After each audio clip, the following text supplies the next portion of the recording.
మీ నర్సయ్య తాతతో రప్ప రప్ప రప్ప ఏమి లేదు కానీ ఇక మరి మీకు ఎరిగే నర్సయ్య తాత చిన్నగా మెల్లగా మరి పైన కట్టి జూబ్లీ హిల్స్ గల్లీలు సందులు బొందులు గాలించి కూడా చిన్నగా మెల్లగా ఒక కోళ్ళదాగా మరి ఇక కష్టపడ్డది ఏమంటాడు అసలు ఏంది ఏం కథ మరి ఎవరు పట్టక వాళ్ళు సంకలు గుద్దుకుంటారు మాదే గెలిపని మరి ఇప్పుడు contested MLA Congress party Chandrayaan గుట్ట కోళ్ళాగా బోయా నాగేష్ ఏమంటాడు ఏంది ఏం కథ ఎట్ట సంగతి ఏంది ఏం కథ ఏం లేదు కానీ ఈ గేదె ఉండగా దూడ ఉండగా గుంజకు వచ్చిన గురకవాతం రోగం అన్నట్టు తాత కోళ్ళేదో లెంకలు కొడుతున్నాయి చిరశ్రీశైలం యాదవ్ తమిళ కొడుకో అన్న కొడుకో అలా జ్వరం పడ్డాడు ఓహో ఆయన ఈ బొబ్బలు పెడుతున్నాయి ఎట్ట సంగతి తాత ఏం నడుస్తుంది గాలి ఎలక్షన్ల ముంగల సంతోషం కోసం చాలామంది సంక్రాంతి దసరా దీపావళి వచ్చినట్టు చాలామంది కూడా సంతోషపడతా ఉంటారు. పెద్ద శ్రీశైలం గారు ఎవరైతే ఉన్నారో వారి యొక్క కుమారుడు గౌతమ్ గారికి నవీన్ యాదవ్ గారికి మంచి రిలేషన్ ఉంది. వాళ్ళ రిలేషన్ని కొద్దిగా ప్రలోభ పెట్టడానికి ఈ యొక్క బీఆర్ఎస్ వాళ్ళు వాళ్ళకు ఈ యొక్క పని ఏదైతే పెట్టుకున్నారో ఆ పని సక్సెస్ కావాలి, ఆయనకు ఉన్న పేరు బలాలను అన్ని ప్రతిష్టలను దెబ్బతీయాలని ఒక యోచనతోటి గౌతమ్ యాదవ్ గారిని తీసుకున్నారు. గౌతమ్ యాదవ్ గారు ఎక్కడున్నా కానీ కూడా నవీన్ యాదవ్ గారి కనుసంధానంలోనే పనిచేస్తూ ఉంటాడు. నవీన్ యాదవ్ గారు మంచితనం, ఆయన చేసిన సంఘ సేవలు, ఆయన 2 సార్లు పోటీ చేసి కూడా ఓడిపోవడం జరిగింది. అయినా సరే ఈ చాతగాని దద్దమ్మలు 10 సంవత్సరాలు గవర్నమెంట్లో ఉండి చెయ్యని పని ఆయన ఓడిపోయిన తర్వాత 10 సంవత్సరాల నుంచి ప్రజల మధ్యలోనే ఉంటూ జూబ్లీస్లో ఇదే క్షేత్రం ఇప్పుడు మనం ఎక్కడైతున్నామో ఇక్కడ నుంచి మహిళలు కానీ వృద్ధులు కానీ అదేవిధంగా వికలాంగులు కానీ ఎవరైతే కళ్ళు కోల్పోయి వాళ్ళకు ఒక రకరకాలుగా ఇలాంటి వాళ్ళు మనం చెప్పుకుంటూ పోతే 100 మంది. నేను మొన్న ఒక ప్రెస్ వాళ్ళతో నేను చెప్పడం జరిగింది, కేటీఆర్ గారికి షూటిగా ఒక సవాల్ విసిరిన, మీరు ఏదైతే మీ బీఆర్ఎస్ గుండాలు నవీన్ యాదవ్ గారి మీద విషం పొద్దున్న లేస్తే మీరు ప్రచారం చేస్తేలే విష ప్రచారం చేస్తూ ఉన్నారు, వారికి మేము షూటిగా జూబ్లీ హిల్స్ ఈ క్షేత్రం నుంచి ఇది నవీన్ గారి జూబ్లీ హిల్స్ అంటే ముఖ్యంగా మీరు నవీన్ యాదవ్ గారి మంచి చెడ్డలు తెలుసుకొని ఆయన గురించి మాట్లాడాలి అంటే ఒక సాధారణంగా ప్రతి ఒక్కరి మీద విషం కక్కే సమయం వస్తుంది, ఇది వచ్చింది. కానీ మరీ ఇంత విష ప్రచారం నేను పనికిరాదని చెప్పి బీఆర్ఎస్ నాయకులకు షూటిగా చెప్తున్నా. అంతేకాకుండా మీరు నికాస్గా బీఆర్ఎస్ నాయకులు ఇప్పుడు ఎవరైతే 40 మంది స్టార్ క్యాంపెయినర్లు ఉన్నారో నిజ నిరూపణ చేసుకొని ఈ స్టార్ క్యాంపెయినర్లను పెట్టి ఉంటే బాగుంటుండే. అరే మీ స్టార్ క్యాంపెయినర్లనే దాదాపు 90% గుండాలు గతంలో ఏదైతే మా కాంగ్రెస్ పార్టీ నాయకుల మీద వివిధ బీసీ నాయకుల మీద ఎస్సీ నాయకుల మీద ఎస్టీ నాయకుల మీద మీరు కేసులు పెట్టి ఇదే నవీన్ యాదవ్ గారి మీద బీఆర్ఎస్ నాయకులు ఎన్ని కేసులు పెట్టలే? ఈ ప్రజలంతా చూస్తలేరా? కళ్ళు మూసుకొని ఉన్నారా? నవీన్ యాదవ్ గారి ఇది సొంత అడ్డా. ఇన్ని సంవత్సరాలు ఆయనకి ఏ పార్టీ కూడా అండగా లేకుండే ఇప్పుడు మంచి ఎవరైతే ఉండాలో ఆయన నవీన్ యాదవ్ గారు వెనుక ఉన్నారు. మేము 14వ తారీఖు నాడు ఇదే క్షేత్రంలో నర్సన్న తాతతోటి మా ఘన విజయ ర్యాలీని తీస్తూ ఉంటే అప్పుడు ఆ 40 మందికి స్టార్ క్యాంపెయినర్లు కాదు, ఇక్కడ తిరగడానికి కూడా వాళ్ళకి ఇంకొక 10 సంవత్సరాలు వాళ్ళకు ఏమాత్రం కూడా వాళ్ళకు శక్తి సరిపోదని మీ ద్వారా నేను తెలియజేస్తా ఉన్నా. కానీ ఏం లేదు కానీ తాత మంది బలం ఉన్న మైనార్టీ కోళ్ళకు మందు పెట్టి మలుపుకున్నాము. ఈ కోళ్ళగా బాగానే 10-15 వేల ఓటు గుంజుకొస్తుందని ఆ కోళ్ళాగలు బీఆర్ఎస్ కోళ్ళాగలు లెంకలు కొడుతున్నాయి. మరి ఓట్లు ఏమన్నా అటు ఇటు తారుమారు అయ్యి ఏమన్నా తక్కువేనా మరి మీకు? ఇంకా పెరిగినాయి వాస్తవంగా. ఇంకా ఎవరినైతే నవీన్ యాదవ్కు యాంటీగా తీసుకొని వాళ్ళ పార్టీలో కలుపుకుంటుండ్రో మాకు స్వచ్ఛందంగా ఇంకా మాకు వాళ్ళు ఏదైతే ఆశించి సరే నేను ఎవరి కోసం చిన్న వాళ్ళ కోసం నేను మాట్లాడడానికి నేను కూడా అంత ఆషామాషి లీడర్ నేమ్ కాదు, ఆయన ఉండొచ్చు. ఏమైనా కానీ కూడా ఈరోజు ఒకప్పుడు ప్రజలు ఎట్లుండంటే సరే నవీన్ యాదవ్ గారు ఏం చేసిండ్రు, కేటీఆర్ గారు ఏం చేసిండ్రు, ఇంకొకరు ఏం చేసిండ్రు మాట్లాడుకునే ముందు ప్రజలు విఘ్నులు. ఎక్కడైనా పోయే ముందు ఈరోజు ఇప్పుడు మనం మాట్లాడుతున్నది నేను మీకు ప్రెస్ మీట్ ఇస్తున్నది కూడా బయట తెలిసిపోతూ ఉంటుంది. ఎందుకంటే ప్రజలు విఘ్నులు. ఎవరు చేసినా కానీ కూడా నవీన్ యాదవ్ గారికి సొంత ఇమేజ్ ఉంది. ఇంకా బీఆర్ఎస్ వాళ్ళ దగ్గర 10 సంవత్సరాలు దండుకున్న కొన్ని 100 కోట్లు ఉన్నాయి. మాగంటి గోపినాథ్, కీర్తి శేషులు వాళ్ళ దగ్గర కూడా చాలా డబ్బులు ఉన్నాయి, తీసుకోండి, మేము వద్దనం. చాలామంది కండు వేయండి, ఎందుకంటే మీ గ్రాఫ్ తగ్గిపోతూ ఉంది. నేను ఇంకొకటి అడుగుతా ఉన్నా కేటీఆర్ గారిని, నీకు జూబ్లీ హిల్స్ నాయకుల మీద నీకు ఇంత ప్రేమ ఎందుకు పుట్టింది? మరి మీ సొంత సిస్టర్ కవితమ్మ పోతుంటే మరి ఇదే నువ్వు ఈ నిన్న మొన్న వచ్చిన వాళ్ళకి కండువాలు కప్పి నిన్ను విమర్శించిన వాళ్ళకి కండువాలు కప్పుతున్నావు. మీ సిస్టర్ ఏం తప్పు చేసింది? మీ సిస్టర్ని నువ్వు ఇలా చక్కగా పెట్టుకుని ఉంటే కనీసం మహిళ తోడుగానే ఉంటుండే.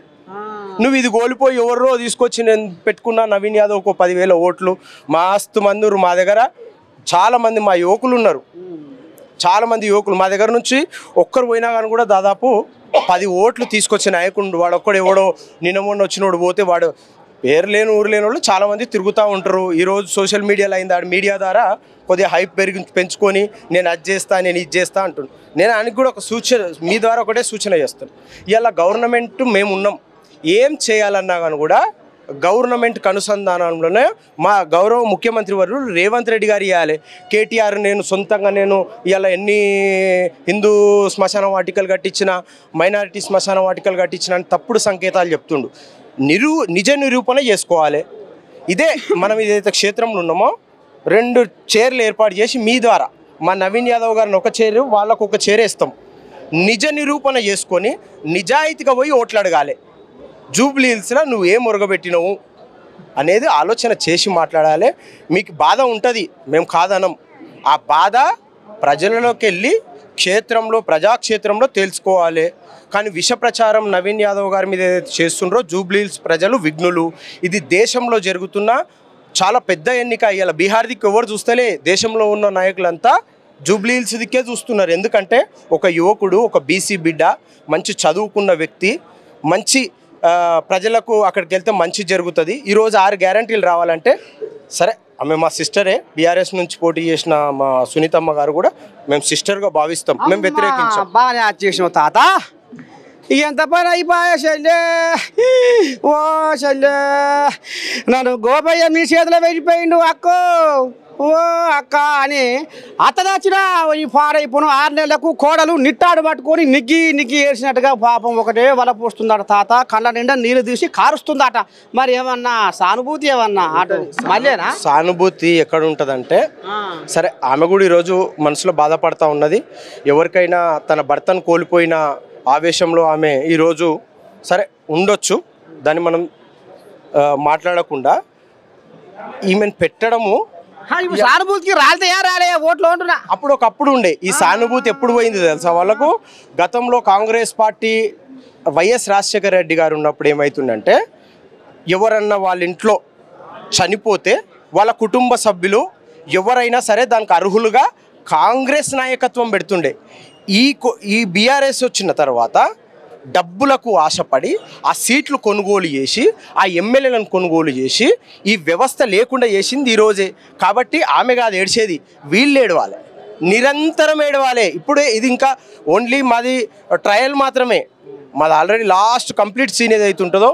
ఇలా మేము మిమ్మల్ని కొనాలంటే మా గవర్నమెంట్ ఉంది, మేము కొనలేమా? కానీ మాకు వద్దు. నికాస్గా ప్రజలు ఎన్నుకున్న ప్రభుత్వం మాకు కావాలి, ప్రజలు ఎన్నుకున్న ఎమ్మెల్యేలు కావాలి, ఎంపీలు కావాలి, మంత్రులు కావాలి. ఇలా మా మంత్రులను ఎవరైనా కలవడానికి వస్తే ఉదయం 8 గంటలకే ప్రతి ఒక్క మంత్రి కలవడానికి మా దగ్గర క్వార్టర్స్లో మిగతా అందరు మంత్రులు కూడా రెడీ ఉంటారు. గతంలో ఎవరైనా మంత్రిని కలవాలన్నా, ఎమ్మెల్యేలను కలవాలన్నా, లేదన్నా ఇంకా అసలు కేసీఆర్ని కలుసుడు, వీళ్ళందరినీ కలుసుడు అయితే కేసీఆర్ని కలిస్తే అయితే ఇక అది దేశంలో ప్రధాని నరేంద్ర మోడీని కలిసినట్టే అనుకుంటున్నారు. వాళ్ళకు కూడా నేను ఒకటే చెప్తా ఉన్నా, ఈరోజు యువ నాయకుడు జూబ్లీ హిల్స్లో ఒక మంచి నాయకునికి అవకాశం వచ్చింది. మీరందరూ కూడా కలిసికట్టుగా ఆయనకు ఒక బ్రహ్మరథం పడితే ఆయన మనల్ని అందరినీ కూడా కళ్ళు మిరుమిట్లు కొలిపేలాగా చూసుకుంటాడని చెప్పి నేను ఒక యువకునిగా నేను మీ అందరికి కూడా సందేహం.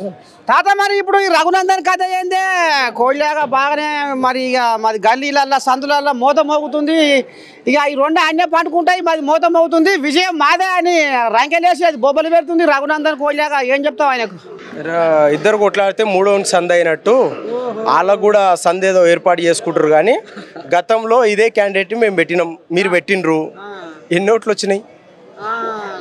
18,000 ఓట్లు వచ్చినాయి. ఇప్పుడు ఈ 18,000 కూడా రావు. ఎందుకంటే అందులో ఉన్న నాయకులు మా నవీన్ యాదవ్ గారికి చాలా సన్నిహిత మా మిత్రులందరూ కూడా అందులోనే ఉన్నారు. ఇప్పుడు కూడా వాళ్ళు మాతో టచ్లో ఉన్నారు, కానీ నేను మీకు చెప్పలేను. వాళ్ళు కూడా సానుభూతి పరంగా వాళ్ళకు కూడా మా నవీన్ యాదవ్ గారు స్వచ్ఛందంగా పనిచేసిన వ్యక్తి ఉంటాడు. ఎలక్షన్ల మూమెంట్లో వివిధ రాష్ట్రాల నుంచి వివిధ పార్టీల నాయకులు వచ్చి ఏదో సందడి చేస్తూ ఉంటారు. ఈ సందడి మాత్రమే లాస్ట్ రోజు మిగిలిపోయేది, ఎలక్షన్ రోజు మిగిలిపోయేది.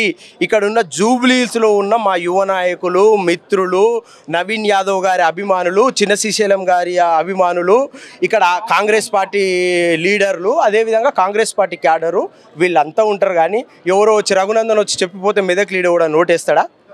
ఎవడేడు. రఘునందన్ ఉంటారు, అభిమానులు ఉంటారు. నేను కూడా చాలా వేరే వాళ్ళకి అభిమానం ఉంటాను. నేను పోయి చెప్తే ఎవరైనా ఓటేస్తారా? వేసేవాళ్ళు వేస్తారు. ఓటింగ్ అనేది వేరే, అభిమానం వేరే. ఇది తెలుసుకొని మాట్లాడే ఇక్కడ ఉన్న నాయకులు బీజేపీకి మాత్రం ఓట్లు అడగడానికి ఇక్కడ ఎలాంటి ఇది లేదని చెప్పి నేను చెప్తా ఉన్నా.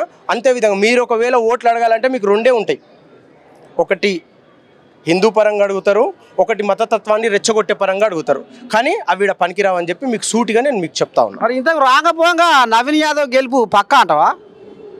101%. నీకేమైనా డౌట్ ఉంటే మనం అంటే మోతాదా లేకపోతే భారీ మెజార్టీ? భారీ అంటే మీరు అన్నట్టు సానుభూతి ఉండి ఏమన్నా చేస్తే మాత్రం ఒక 30,000 మెజార్టీ. సానుభూతి ఒకవేళ పక్కకు పెట్టిండ్రు అనుకో 50,000 మాత్రం కన్ఫర్మ్. ఎందుకంటే చెట్ల మీద ఇస్తరాకులు కుట్టినట్టు మాట్లాడితే రేపు నాకు కూడా మంచిగా ఉండదు. ఎందుకంటే యువ నాయకుని కూడా మాకు కూడా మంచిది ఉంటుంది. ఏదో చెప్తాం మేము 1,00,000 మెజార్టీ అంటాం, కానీ తప్పు. దాదాపు 30-35,000 ఓట్ల మెజార్టీ. ఒకవేళ సునీతమ్మ సానుభూతి కొద్దిగా ఉంటే మాత్రం ఇంకా కొద్దిగా తగ్గి 30,000 వరకు మాత్రం ఖచ్చితంగా మేము గెలుస్తున్నాము. అది మీరు అనుకోవచ్చు రూలింగ్ పార్టీ పెట్టుకొని వీళ్ళు కళాఖండిగా చెప్తుండ్రని. కాదు, మేము చేసిన సేవలు, ఆయనకున్న అభిమానము, పార్టీ నాయకత్వము, మా 6 గ్యారంటీలు, సీఎం గారి ఆశీర్వాదం ఆయనకు స్వయంగా ఉన్నది. మల్లికార్జున్ ఖర్గే గారు. కానీ కాంగ్రెస్ పార్టీలో మీ ఇష్టం ఉన్నట్టు మీ నాయన ఏదో బీఫామ్ పెట్టించినట్టు అనుకుంటున్నావా? ఒక బీఫామ్ రావాలంటే కాంగ్రెస్ పార్టీలో మా నాయకత్వానికి చాలా పెద్ద ఒక హిస్టరీ ఉంటుంది. ఆ హిస్టరీని తెలుసుకొని మాట్లాడాలి. మీ నాయన కూడా మా పార్టీ నుంచే వచ్చి అన్ని ఏషాలు వేసిపోయిండు. ఆలోచన చేసి 1కి 4 సార్లు ఆలోచన చేసుకొని మాట్లాడాలి. మీకు 10 సంవత్సరాలు ఇచ్చినాము, మాకు 3 సంవత్సరాలు ఇవ్వండి.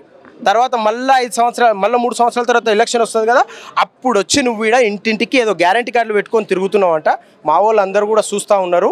నువ్వు నీ గ్యారంటీ కార్డులు పెట్టుకొని తిరగాలంటే మా దగ్గర చాలా గ్యారంటీ కార్డులు తీయాల్సి వస్తుంది. మరి మేము రోజు ఒకటి నువ్వు మీ నాన్న మాట్లాడిన బట్టవాజ మాట్లాడేది రోజు ఒక ప్రతి ఒక్క యువకుని 15,000 ఇస్తున్నావు. ఎక్కడ పోయినా నీ గ్యారంటీ కార్డు మా దగ్గర మేము తయారు చేయలేమా? కానీ మేము పిచ్చోళ్ళలాగా పిచ్చి ప్రచారం చేయము. జాగ్రత్త, ఖబర్దార్. Social media, BRS social media విషం కక్కుతా ఉన్నది, మేము చూస్తున్నాం. మేము ఒకవేళ విషం కక్కితే విషంలో కొట్టుకొని పోతారని చెప్పి మీ ద్వారా నేను వాళ్ళని హెచ్చరిస్తా ఉన్నా.